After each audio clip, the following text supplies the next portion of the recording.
Welcome back, Rankers. There's been a bit of change to Google Places this year. In fact, Google Places doesn't exist anymore. It's now called Google My Business. But back in April, Google Places and Google Maps and Google Plus, they all kind of merged a bit. And the dashboard that you would have been used to with your Google Places then became sort of a Google Plus dashboard like you'll see here. And if you're like me, you might manage more than one page. So we've got a couple of different offices. Plus, this is our Google Plus page. This down here is the old Google Places page, or what is now known as Google My Business. So when you go and search for your brand in Google, like I've done here, and you get, your little map entry come up and all those sorts of things, and you got all your reviews and your stars and all of that sort of stuff. That is, and it says here, hey, look, we're closing soon, and all that sort of stuff. Great.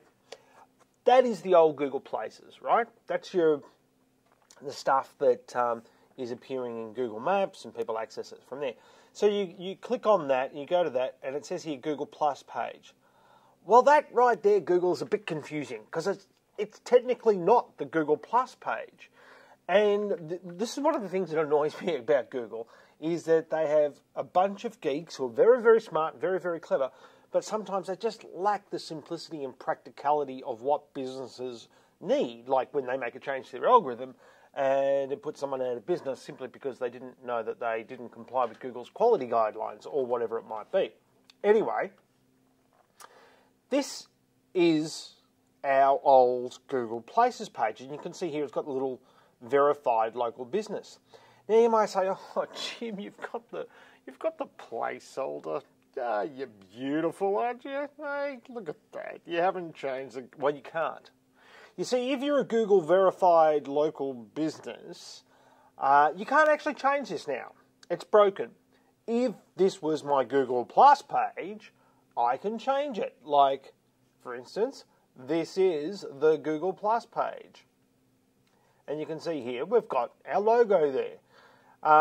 This one, we can't change. And when you go to manage this page, you say, oh, it's easy. You just go to manage the page, you go to edit, you would just click on that button, and then you'd probably go into something. And look, it's 100% completed, so nothing left to do. Except that we've got that big, stupid Google bloody banner there. So we've got all our photographs. We've got our little logo here for it to appear when people do a search. But when people get to it, they get this thing, and it looks unfinished. And you can see here we've only got one post on it. Well, that was back on June 19, because I was testing the posts about posting that via the Google Places. You can see here it is, and it says here, hey, I've only got 3 followers on our Google Places, because we never wanted to get people following places. This is all new. So people and brands have put all this effort into Google Plus pages, and now we're getting this page, which is the Places page, which kind of looks like a Plus page, but isn't.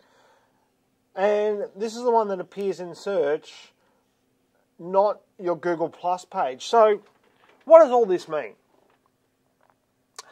I reckon you need to put more effort into this page than you do your Google Plus page.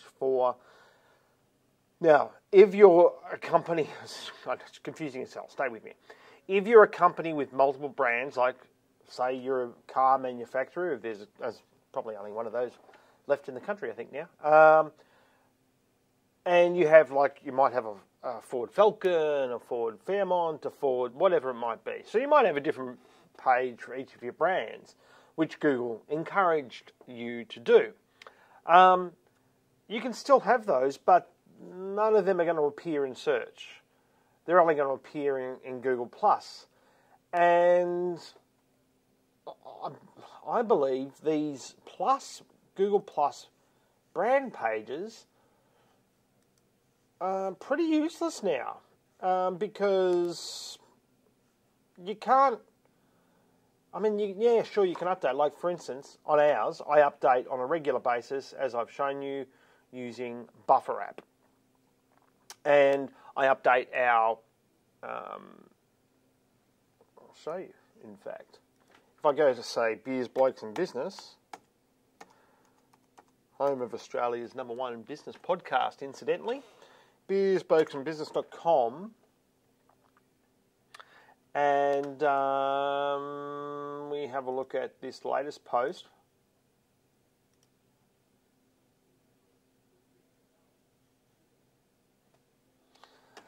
And I use Buffer here.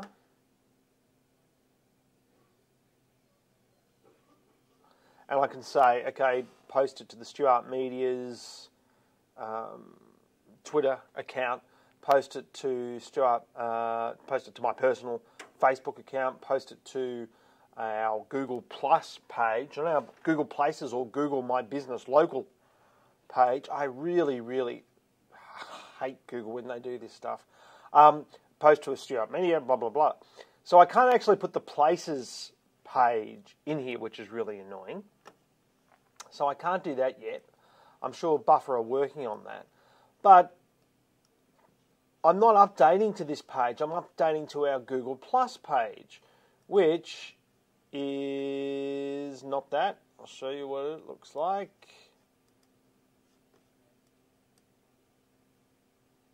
Dashboard, Google Plus. Here's our dashboard. It's not it either. That's the Places. Okay, so that there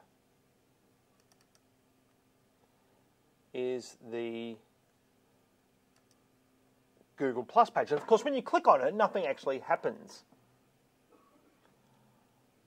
Except when you click on the notifications, something does. It's this counterintuitiveness, I don't even know if that's a word, of Google products that I really find annoying. Finally, I get to it. Finally, we are at our Google Plus page where we publish all our content. Now, you just saw what I had to go through just to get to that. And then Google punishes all these businesses out there for quality issues. Well, I'm sorry, that's low quality. That's not fun to do. And this Places thing with this broken thing that I can't update, and this is where all the about stuff and where all the reviews are, incidentally. Look, you should get onto Google My Business. You should get the app. So you should be able, because you should be watching who's reviewing your site, if they're giving you votes or not, and responding to those things. You should be responding to that. But seriously, Google have got to get their act together, because this is hopeless. It's busted, and Google has the gall to punish other businesses for low quality when their own products kind of suck, really. And that is it for this week's show. I'm sorry, it was a bit ranty, wasn't it? But anyway, I just wanted to let you know, if you're having trouble with Google My Business, Google Places, Maps stuff, you're not the only one out there. And we've been messaging Google all week on behalf of a couple of clients, and we're getting crickets. So before they launched Google My Business, you could ring them. You could ring them up. I told you could ring them. We did. It was great. Now that we've got Google My Business, it's worse than ever, and no one's responding to us. So if you're in that boat, you're not alone. Hang in there, and just keep banging away at them, and eventually you might get something. Anyway, one thing we have noticed is if you keep updating your page on your Google Places account, or the old Places, which is now Google My Business, forget about your Google Plus page for your brand. If you keep updating that one, it does seem to help everything else, and you seem to get noticed a little bit better by Google as well. Really annoying. Anyway, see you next week. Thanks very much. Bye.